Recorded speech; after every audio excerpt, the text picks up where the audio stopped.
Hola, mi nombre es Alfredo Carballeda, soy trabajador social y lo que vamos a trabajar hoy es la escucha como instrumento central en la prevención de las adicciones. Como trabajador social y docente universitario formo parte del Programa Nacional de Educación y Prevención sobre las adicciones y el consumo indebido de drogas del Ministerio de Educación de la Nación. Soy parte de ese comité asesor. La idea de hoy es retomar algunos de los ejes que se trabajaron en el módulo anterior, que tienen que ver con la prevención integral fundamentalmente, y las maneras de lo que podríamos decir prevenir el consumo problemático de sustancias, no solamente diría yo en educación, sino a nivel más global o más integrado. En principio lo que podríamos decir como para iniciar esta conversación es que la escucha es un instrumento central.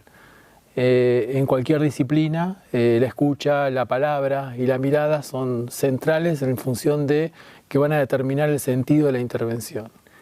Incluso diría que también la escucha es un instrumento clave para la inclusión social. Yo creo que el neoliberalismo todavía nos ha dejado secuelas donde hay instituciones que todavía no escuchan, hay profesionales que todavía no escuchan, hay personas que todavía no escuchan.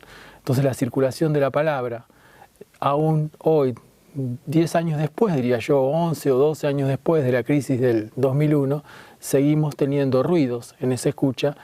Y bueno, trabajar la escucha es una manera clave, diría yo, como para poder trabajar todo el tema de la prevención de las adicciones, como puede ser cualquier otro tipo de tema. Pero bueno, vamos a focalizarnos en prevención de las adicciones. Cuando hablamos de escucha activa, como está programado dentro de la planificación que hizo el Ministerio, estamos hablando justamente de eso. La idea de pensar la escucha como un elemento clave para poder no detectar quién consume o quién no consume, no detectar quién tiene consumo problemático o no consumo problemático, sino justamente escuchar las capacidades, habilidades y potencialidades que esa persona tiene.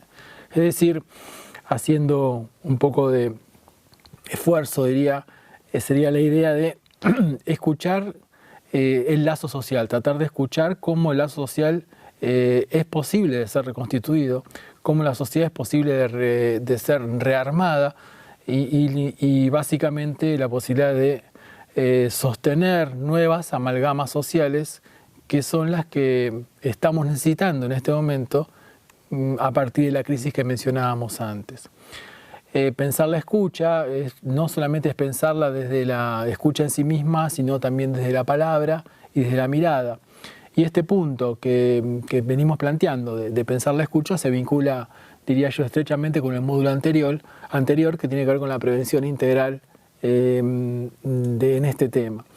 Es decir, cuando nosotros pensamos en una prevención integral estamos pensando en componentes sanitarios, culturales y sociales que deben ser articulados, que pueden ser utilizados en función de un horizonte claro. Yo diría que el horizonte que tiene la prevención en cualquier área es la reconstrucción del lazo social, la reconstrucción de una sociabilidad perdida que se pierde lentamente a partir de la imposición del neoliberalismo en nuestra sociedad, yo diría desde los inicios de la dictadura militar hasta que explota en la crisis del 2001. O sea, son muchos años de construcción de subjetividad, muchos años de interacción intersubjetiva que van construyendo nuevos sujetos de intervención, nuevos sujetos de conocimiento que necesitan ser escuchados tal vez en sus lenguajes novedosos, en sus formas de expresar. La escucha no es solamente la escucha activa, no es solamente es escuchar. La escucha implica el uso de la palabra por parte nuestra, por parte de quienes hacemos prevención o quienes hacemos intervención en docencia o en asistencia, y también la escucha implica la mirada, o sea, va conjugado, diría yo, el tema de escucha, mirada y palabra en función de una misma cosa, por decirlo de una manera rápida, donde, bueno, en este punto le damos como mayor importancia a la cuestión del escuchar. ¿Escuchar qué? Escuchar, como decíamos antes, capacidades, habilidades, posibilidades. Podemos dar muchísimos ejemplos donde de repente puede surgir alguna cuestión que se produzca una ruptura, un cambio en la vida de la persona con la cual estamos trabajando o en el grupo sobre el cual estamos trabajando, a partir de supimos escuchar la posibilidad de esa ruptura. por ejemplo, si estamos frente a un grupo, frente a una persona que de repente descubre que tiene alguna capacidad vinculada con la escritura, vinculada con la lectura, vinculada con, no solamente con lo artístico, diría yo, sino también vinculado con lo técnico, con lo profesional o con el trabajo, y lo seguimos visualizando solamente como algo imposibilitado por el consumo problemático de sustancias, nos perdemos la posibilidad de escuchar una salida. Y no solamente nos perdemos nosotros esa posibilidad de escuchar una salida, sino que hacemos perder a ese otro la posibilidad de esa salida, y esa salida se va a demorar tal vez mucho tiempo o tal vez para siempre. Con esto estoy diciendo lo siguiente. El neoliberalismo produce rupturas biográficas. Una ruptura biográfica significa básicamente que mi vida cambia a partir de que algún acontecimiento fuerte la atraviesa. La escucha, tanto en intervención como en prevención, implica construir una nueva ruptura biográfica que permita encontrar, digamos, un viso de entrada, un hiato, un lugar por donde reconstruir, revisar esa posibilidad o esa capacidad, digamos, de incluirse y de relacionarse nuevamente con otros desde el punto de vista social. En este punto lo que plantearía es que la escucha es un instrumento de inclusión social, no es solamente saber escuchar una entrevista o saber escuchar una demanda o saber escuchar algo que nos dice un padre, un docente, un estudiante, un niño, sino que la escucha, si uno la pensamos de una perspectiva activa, como está planteada en el programa, vuelvo a decirlo, es un instrumento de inclusión social. Cuanto más capacidad de escucha tengamos, cuanto más capacidad de escucha tengan nuestras instituciones, más capacidad de inclusión social van a tener. En la medida que las instituciones no escuchen, en la medida que los profesionales no escuchen, menos son esas capacidades de inclusión. Esto se puede ver básicamente en la práctica, es decir, las instituciones siguen esperando un sujeto para intervenir. Nosotros hemos trabajado bastante con ese tema a partir del concepto de sujeto inesperado, y el sujeto inesperado es un sujeto que no tiene palabra, es un sujeto que ya está visualizado, y a partir de esa visualización, yo diría, relacionada con estigmas y con construcciones sociales en términos de sistema de transgresión, va a ser escuchado de una manera peculiar. Es como que va a ser escuchado en otra frecuencia. No sé si me estoy explicando bien, pero la idea es como que un joven nos está planteando algo relevante de su historia de vida y nosotros escuchamos una parte pequeña de esa cuestión que nos está contando, y siempre la institución va a tender a escuchar más en presente que linealmente lo que esa historia de vida construyó y cómo hubo una serie de condicionantes sociales que llevaron digamos, a la presencia de esta demanda de escucha en este momento. Esto es lo que yo llamaría básicamente una lógica de escucha activa que puede transformarse en un instrumento eficaz en la prevención de las adicciones, que es más o menos como está planteado en el propósito del programa. No hay diálogo intergeneracional sin escucha, pero también no hay diálogo intergeneracional sin palabra y sin mirada. Es decir, también yo sumaría la escucha, la mirada, desde el punto de vista de que nosotros podemos pensarlo prácticamente desde la práctica cotidiana. Hay miradas estigmatizantes. Hay un autor brasileño que habla de miradas que manchan. Es decir, una mirada despectiva, una mirada que ponga al otro en un lugar, o lo ratifique en un lugar de exclusión, o lo ratifique en un lugar de alguien que atenta contra el todo social, o que lo ratifique en el lugar de la disrupción, el ámbito escolar, que es, bueno, esto es Ministerio de Educación. Esa mirada ya lo está manchando, ya lo está como poniendo en ese lugar solamente con el gesto. Imagínense cómo esto se complica si este gesto va acompañado de una ausencia de escucha y un cercenamiento de la palabra de ese otro para poderse expresar, para poder poner en palabras lo que le está pasando. Muchas situaciones de conflicto que vivimos en las instituciones yo creo que tienen que ver con esta cuestión, con que ante la ausencia de palabra, tanto desde la perspectiva de la escucha como el bloqueo que produce el estigma en ese otro, lo que lleva a esto como consecuencia es una cuestión que algunos llaman de pasaje al acto. No sé, no es mi terreno la psicología, pero sí yo lo llamaría como que al no ser escuchado, al no estar presente la palabra, el que va a ser mi lenguaje va a ser el cuerpo. Entonces nos asombramos o nos escandalizamos cuando vemos un recreo en una escuela donde lo corporal predomina por encima de la palabra. Entonces pensamos, este recreo es violento, y este recreo tal vez sea violento, pero es violento por una falta de circulación de la palabra. Entonces, en este aspecto, la circulación de la palabra, en tanto escucha de ambas partes, en tanto el habla en sí misma, en tanto la mirada, en sí misma también se construye como instrumento de intervención, como decíamos antes, y como instrumento de prevención. Para decirlo de una manera más concreta o más a modo de ejemplo, ¿cómo pensar estrategias de prevención? Diría yo, estrategias de prevención que permitan que la palabra del otro sea escuchada. Estrategias de prevención que permitan que la palabra del otro sea escuchada, no solamente es lo discursivo, hablado, sino que la palabra puede ser escuchada a partir de una expresión plástica. La palabra puede ser escuchada a partir de un graffiti, la palabra puede ser escuchada a partir de una fotografía, la palabra puede ser escuchada a partir de un dispositivo grupal. Incluso creo que nos tenemos que formar, todos los que estamos en el ámbito de la docencia, en saber interpretar los nuevos lenguajes corporales que tienen que ver con las nuevas corporalidades que tenemos en el siglo XXI. Corporalidades que también se construyen dentro del contexto de la crisis neoliberal, no solamente en nuestro país, sino a nivel mundial. Entonces, metafóricamente hablando, diría, bueno, escuchar, la escucha como instrumento central no solamente es escuchar en el oído, sino que es escuchar el cuerpo, y esa escucha es una escucha de la mirada.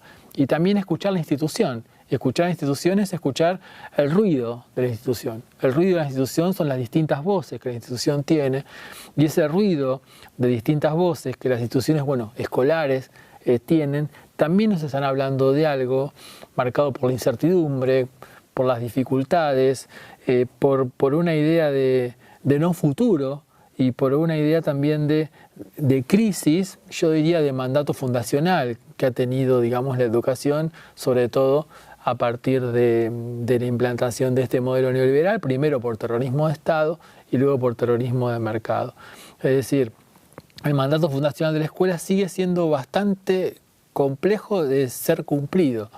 En ese punto creo que la escucha, entre todos, no solamente la escucha como instrumento central, cuando pensamos en la escucha inmediatamente pensamos en ese otro sobre el cual se pretende intervenir, diría, la escucha también tiene que ver con cómo nos escuchamos dentro de los equipos de trabajo, cómo se escucha salud y educación, cómo se escucha salud y educación y algún ámbito específico en este terreno del consumo problemático de sustancias, y ahí también hablaríamos de otros puntos u otros puntos de encuentro posibles vinculados con la escucha. Yo creo que sería un error centrar el concepto de escucha solamente a que aprendamos a escuchar a ese otro, sino que hay muchas otras más cosas para escuchar que tienen que ver, diría yo, con el lenguaje institucional, voy a decir, el lenguaje de las instituciones, el lenguaje de las políticas sociales, que no implica leer una política pública, leer un programa, sino interpretar y entender cómo esto se inserta, dialoga, se inscribe en una sociedad como la nuestra. Una sociedad como la nuestra, una sociedad como la nuestra desde el punto de vista latinoamericano, porque ahí sí yo marcaría una singularidad. Nuestros estados-nación, si nos comparamos con Argentina, Bolivia, Brasil, hablemos de los estados, un poco de los estados de la región. Cuando construimos políticas sociales, cuando construimos nuevas formas de institucionalidad, siempre las nuevas se están construyendo con otros, donde es muy importante la presencia de movimientos sociales, por ejemplo, o de agrupaciones, o de, no sé, distintos actores que no están previstos en las mallas curriculares o en las reglamentaciones de que participen, y de hecho están participando, y de hecho han enriquecido, en mi humilde opinión, las políticas públicas. Doy un ejemplo sencillo que tiene que ver también con la escucha. En el Estado argentino, a partir del gobierno de Néstor Kirchner, supo escuchar el reclamo de los derechos humanos. Supo escuchar a las madres de Plaza de Mayo, supo escuchar a las abuelas de Plaza de Mayo y supo escuchar a los organismos de derechos humanos.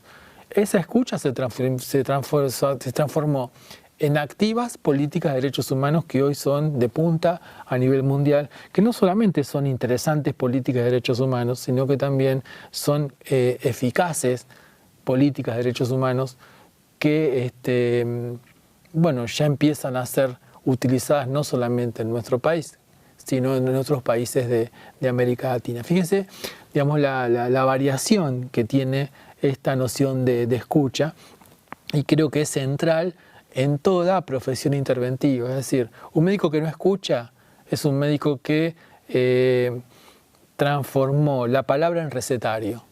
Es decir, un médico que no escucha es un médico que trata de no mirarme, de no mirar a ese otro. Trata de no escuchar porque lo que diga ese otro tal vez le confunda en su diagnóstico. Esa palabra va a circular más por la tecnología, por las imágenes, por los estudios especiales que por la palabra de ese otro. Y ahí lo que reemplazó a la escucha y la palabra es simplemente la imagen, la técnica de laboratorio y la devolución. Es también a partir de un escrito, que es un pequeño recetario, donde se indica o se prescribe la cuestión.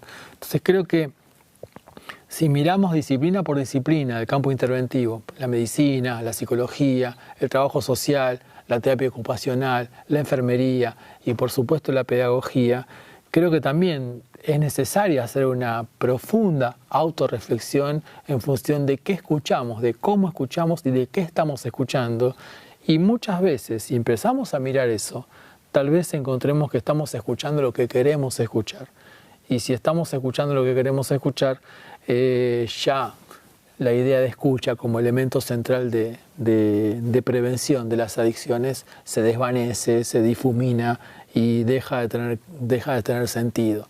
Entonces, esto nos llevaría a viejos esquemas, donde obligamos a ese otro a ser escuchado, donde lo ponemos en un aula y le damos nuestra perspectiva acerca del consumo problemático de sustancias, los alertamos con respecto a que estas drogas son buenas, estas otras drogas son malas, estas son muy malas, esta es la composición química, es decir, volveríamos a lo que seguramente Alberto trabajó con ustedes, que es el concepto de prevención específica y que ha demostrado su fracaso en los últimos, yo diría, 40 años a nivel mundial, y que incluso esa falta de escucha, esa falta de diálogo, bueno, no es casual que a la Argentina llegue en épocas de dictaduras militares y que llegue también exportada geopolíticamente por parte de los Estados Unidos, un país que ha demostrado su tremenda incapacidad en la prevención y en la asistencia del consumo problemático de sustancias. Durante mucho tiempo nosotros compramos esos modelos de no escucha, para seguir en la línea de lo que me presentan, lo que me propusieron que presente.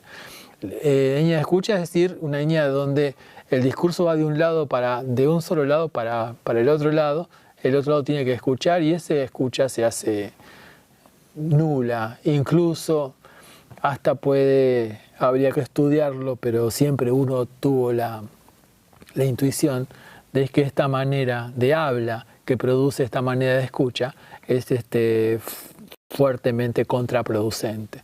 Es decir, creo que es conocido, lo hemos dicho en otras oportunidades, pero vale la pena recalcarlo en este punto.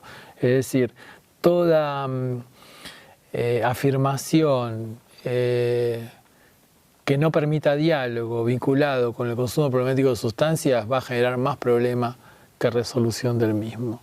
Entonces, la escucha también la podemos pensar desde esa complejidad, la complejidad de cuando hacemos una acción preventiva hay un juego de habla y un juego de quién emite y quién recibe, si vamos a los viejos conceptos de la comunicación social. Y ese juego es un juego de palabra y de escucha. Y también yo sumaba al principio la cuestión de la mirada. Y esta cuestión de la mirada es proponernos entender las situaciones que vivimos como textos. Es decir, si observamos un recreo, si observamos determinado comportamiento en el aula, si observamos determinado interés o desinterés frente a determinadas cuestiones que estamos planteando como docentes. Ese punto es una textualidad, creo que ese punto es algo a ser leído en la medida que ahí se mezcla la palabra, la mirada y la escucha, y ahí podemos tal vez tener más instrumentos para comprender y explicar qué es lo que está ocurriendo, qué es lo que está pasando en ese espacio que a veces se nos presenta como muy complejo. Si no abrimos un lugar a la escucha, lo más probable es que ocurra lo que generalmente ocurre, que la institución se endurezca, cuando no escucha lo que quiere escuchar, que el profesional se endurezca cuando no escucha lo que quiere escuchar y direccione su intervención en la búsqueda de esa palabra que después va a aparecer, pero va a aparecer forzada en ese otro, vinculada con lo que yo deseo que ese otro escuche. No sé si me explico, pero si voy a un ejemplo en ese punto, nosotros venimos de experiencias donde, por ejemplo, en jóvenes en conflicto con la ley, se los quería escuchar arrepentidos, cuando en realidad lo que habría que haber escuchado era su trayectoria de vida. Habría que haber escuchado el sentido de por qué se está en conflicto con la ley. Habría que haber escuchado una perspectiva histórico-social. Entonces, ante la ausencia de esa escucha más dialógica, más holística, más histórico-social, lo que aparece como respuesta desde la institución y desde quien interviene es una no escucha y una devolución que, como no escuchó, va a ratificar a esa persona en ese lugar de, bueno, vos sos un joven en conflicto con la ley y lo primero que tenés que hacer es pagar por esto que cometiste contra la sociedad. Es decir, no hay posibilidad de intercambio en ese sentido, y sabemos que ese tipo de intervenciones traen más complejidad que resolución, al estilo, como decíamos antes, de esas intervenciones de tono preventivo que planteaban más complejidad en el consumo problemático que resolución del consumo problemático. Creo que es un tema bastante largo, diría yo, bastante complejo.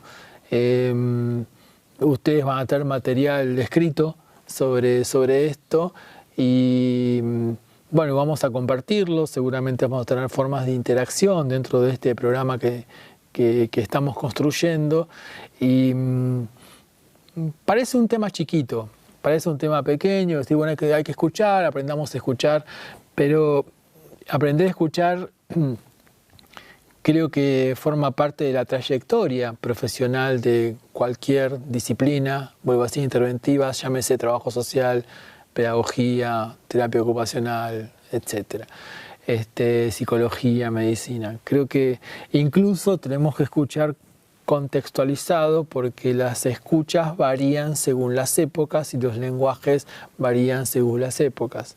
Entonces, a mí en lo particular me interesa escuchar no solamente lo que la persona me está diciendo, sino lo que la persona intenta decirme, tal vez a partir de su postura corporal, o tal vez en función de cierto gusto musical que tiene, o tal vez en función de las características socioculturales del lugar donde vive. Entonces estoy construyendo una escucha, diría yo, para hablarle en términos bien latinoamericanos, una escucha situada, una escucha territorializada, una escucha que tiene que ver con el barrio, una escucha que tiene la ventaja de articular lo macrosocial, lo territorial y lo microsocial, que es el momento donde estamos interviniendo o el momento donde estamos trabajando con el grupo, con el barrio, con la escuela, con la institución, que eso sería lo micro.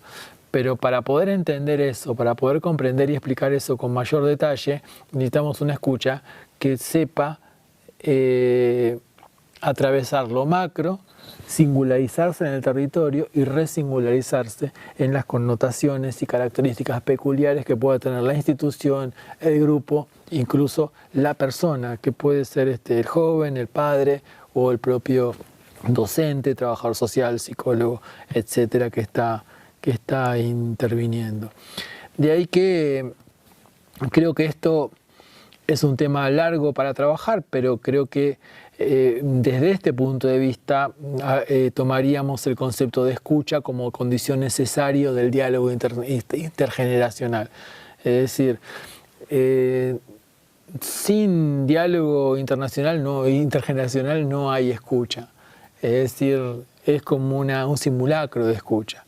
Porque cuando estamos hablando, cuando estamos emitiendo conceptos, ya estamos haciendo un juego intergeneracional. Porque lo que yo pueda decir, lo que cualquiera de nosotros pueda decir, no está inventado por nosotros. Viene de discursos que nos preceden, vienen de nuestra memoria colectiva, vienen de nuestra construcción subjetiva y vienen básicamente de nuestra historia de vida personal, que no es nuestra historia de vida solamente, sino que remite a nuestro barrio, a nuestros amigos, a nuestros familiares, a nuestros padres, a nuestros abuelos, etc. Entonces, cuando estamos hablando, cuando estamos interactuando y cuando estamos escuchando, vuelvo a la escucha, también escuchamos un sujeto histórico-social en esta lógica o en esta perspectiva. Estamos escuchando a alguien que plantea algo o que dice dos palabras que expresan determinado malestar, pero esas dos palabras no son dos palabras que aparecieron porque sí o dos palabras que aparecieron porque están de moda, sino que esas dos palabras inevitablemente están atadas a una historia colectiva, una historia de memoria colectiva, una historia sociocultural que construyó ese sujeto incluso desde antes de que naciera. Si nosotros recortamos la escucha en esas dos palabras y a partir de ahí operamos, a partir de ahí hacemos, a partir de ahí programamos, creo que no estamos escuchando de ninguna manera. Estamos haciendo, como yo dije antes, un simulacro de escucha. Así como escuchamos, decimos, bueno, este es el lugar de la escucha, este es el lugar de la acción, y creamos una especie de fantasía de la escucha. Entonces, no hay escucha si no entendemos que es diálogo intergeneracional. Y ahí, en ese punto, si hablamos de diálogo intergeneracional, también podríamos plantear la idea de que el neoliberalismo nos hizo vivir siempre en presente y nos cortó el diálogo intergeneracional. Entonces, la escucha, la intervención, el sentido de la política pública que venimos trabajando en la Argentina en los últimos años, tiene que ver también con reconstituir esas lógicas, con reconectar esto que antes había sido cercenado, fragmentado, no solo en términos de la social, sino también en términos de memoria. Esta idea de mirar solo el presente era lo que marcaba las políticas públicas de la década de los 90, donde se hacían, diría yo, pormenorizadas y muy buenas descripciones de lo que estaba pasando con la persona, pero lo que veíamos en ese momento era solo una fotografía y nos impedía ver el desarrollo de por qué esa persona había llegado al lugar donde estaba y por qué ese lugar donde estaba requería algún tipo de atención o de intervención. Entonces la escucha estaba recortada en el puro presente. La propuesta o una propuesta podría ser empezar a pensar la escucha desde una connotación, como decíamos antes, histórico-social, y ahí sí, creo que ahí cumplimos con esta idea de pensar la escucha como condición necesaria del diálogo intergeneracional. Por otro lado, entender la escucha como interpelación a las prácticas como eje de prevención, bueno, ya algunas cosas dijimos, pero creo que un modelo de prevención que no escuche no sirve. Y si hacemos un poco de historia de los modelos de prevención, lo que más experiencia lamentablemente tenemos en Argentina son de modelos de prevención en adicciones que no escuchan. Son modelos de prevención en adicciones que piensan que con el solo hecho de introducir el mensaje, con el solo hecho de introducir el mensaje van a construir una nueva subjetividad, van a hacer que esa persona replantee su relación posible con las sustancias, con la que tiene, con la que podría tener o con la que tuvo, y que a partir de ahí mágicamente la cuestión se solucionó. Como dije antes, esto ya ha demostrado décadas de fracaso. Entonces, ¿cómo escuchar? Es una pregunta interesante para hacernos en términos de prevención inespecífica de las adicciones. Y el cómo escuchar, por suerte, desde nuestro humilde punto de vista, no tiene ninguna receta. El cómo escuchar es algo que se construye en el día a día, que es algo que se construye en la singularidad de cada espacio microsocial, vuelvo a decir, en esa singularidad de espacio microsocial mediatizada por el territorio y mediatizado por lo macrosocial y por el clima de época. Otro punto, yendo más a lo pequeño, digamos a lo no tan macro, sería quiénes están capacitados para escuchar o habilitados para escuchar. Y ahí también, de vuelta, la tensión de paradigmas con el concepto del neoliberalismo, ¿no? El neoliberalismo creó la imagen del experto. Y el experto no solo aparece como experto, sino que la presencia del experto inhabilita al no experto. Entonces, los padres, los hijos, los amigos, los vecinos, los tíos, los sobrinos, etcétera, lo que fuese, como grupo de referencia, como grupo de pertenencia, como grupo de trama social continente, escucha hasta ahí. No sé si me explico, tiene como un límite en la escucha, porque durante muchísimos años se le dijo, ustedes no saben, ustedes no pueden, los que sí pueden son los expertos a través de los programas que los expertos van a ir desarrollando. En ese punto yo haría una apuesta, ¿no? En el sentido de decir, frente a un padre, frente a un vecino, frente a un familiar, frente a un amigo, el juego de la escucha y la palabra es a través de una pregunta, que sería, ¿qué puede hacer usted por él? ¿Qué puede hacer usted por el grupo? ¿Qué puede hacer usted por el barrio? Esto es lo que estuvo durante mucho y aún sigue estando, por representación social, fuertemente inhabilitado. Entonces digo, la capacidad de escuchar es una capacidad social, tiene que ver con la sociedad. O sea, incluso podemos tener momentos históricos de la Argentina donde había más capacidad de escucha que los que tenemos ahora y que los que tuvimos en los 90. Si vamos nos metemos dentro del ámbito de la educación, yo digo, la capacidad de escucha está en todos los actores que forman parte de una escuela. La capacidad de escucha está, y de hecho está hasta en la cultura escolar, la capacidad de escucha no solamente del docente, la capacidad de escucha del que trabaja en la escuela, la capacidad de escucha que puede tener una persona que trabaja desde ser profesor de algo o trabajar en limpieza. Yo recuerdo, si me permiten así rapidito, una experiencia muy interesante que hicimos hace mucho tiempo atrás en la Patagonia, en una ciudad de Chubut, donde trabajamos el armado de unos jardines maternales comunitarios. Y el armado de esos jardines, el criterio era que para armar el jardín maternal todos tenían que decir qué jardín maternal querían. Y todo se implicaba, desde los cocineros hasta las maestras, pasando por los profesionales que también trabajaban en esos jardines que eran trabajadores sociales fundamentalmente y psicólogos. Se construyó una experiencia realmente interesantísima. Y yo a la distancia podría decir ahora que tal vez las intervenciones más interesantes eran de las cocineras, porque veían a los chicos comer en época de crisis, esto fue en la década de los 90, veían cuál era la demanda, estamos hablando de jardines maternales, ellos tenían la capacidad de escuchar y de observar movimiento de chicos y dieron pistas bastante claras de cómo tenía que ser la intervención comunitaria y nos dieron algunas enseñanzas a los trabajadores sociales, a los psicólogos y a los pedagogos que formaban parte de ese jardín. Ahora, si hubiésemos hecho esa experiencia sin cocineras, tal vez la experiencia hoy sigue existiendo, tal vez esa experiencia no existiría. Entonces, digo, creo que todos estamos habilitados para escuchar, pero también la habilitación para escuchar implica, digamos, el límite que cada uno tiene de escucha en términos del límite que tiene cada uno de intervención. Y eso también es como para definirlo desde la propia singularidad.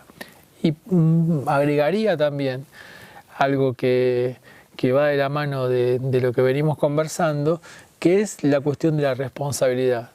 Si no hay palabras circulando, no hay posibilidad de construir responsabilidad. La responsabilidad que se construye es solamente punitiva.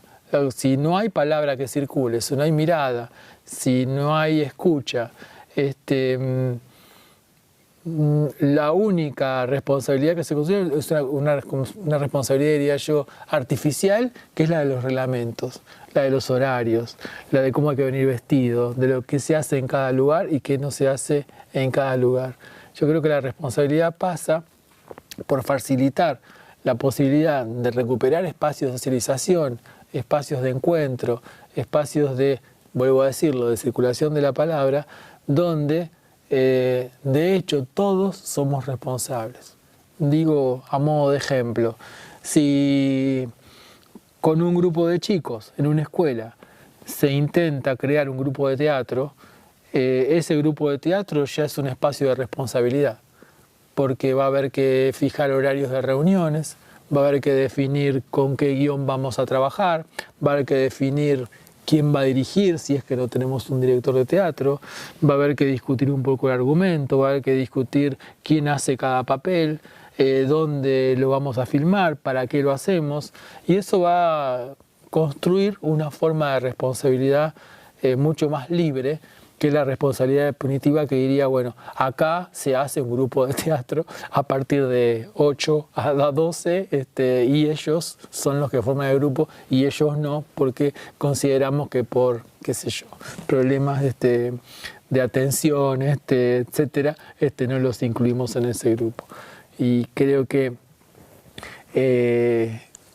y lo digo como me animo a hacerlo como propuesta, escuchemos a aquellos que consideramos los más complicados. Tal vez ahí vamos a encontrar muchas respuestas y muchas soluciones a problemas que se nos hace muy difícil reconocer. Reconocer que en ese otro hay un lugar de verdad, que ese otro que aparece como el más complejo, que aparece como el más difícil, es portador de una verdad y, bueno, es toda una, ¿cómo decirlo?, construcción de capacidades por parte nuestras para hacer que esa verdad pueda aflorar, pueda aparecer, pueda hacerse presente. Entonces ahí sí podríamos redondear, digamos, lo que venimos conversando y hacer una clara, digo yo, me parece, o fuerte relación entre lo que sería la escucha y la inclusión social contextualizada en la realidad de nuestros países de Sudamérica en este momento.